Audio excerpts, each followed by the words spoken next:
চুলা থেকে একটু আগুন পোহাই, কোনো সমস্যা? যুবক বলে, না না সমস্যা না, হালান ওয়া সাহালান, বসে আমদের আসেন আসেন, আপনি আগুন পোহাইলে আমার সমস্যা কি? সুবহানাল্লাহ পড়েন।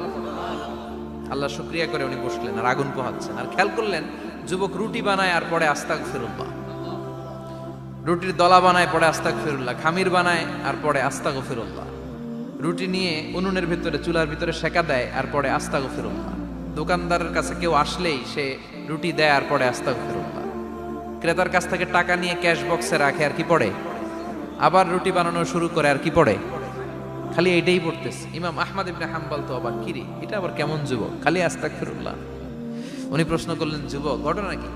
আসার পর থেকেই তোমার দেখতেছি তুমি রুটি বানাও, রুটি বিক্রি করো আর পড়ো আস্তাগফিরুল্লাহ, মালাকা ইয়া শাবাব। যুবক বলে, আস্তাগফিরুল্লাহ আমার সবচেয়ে বেশি পছন্দের আমল, আমি সব সময় আঠার মতো ইস্তেগফারের সাথে লেগে থাকি আর সব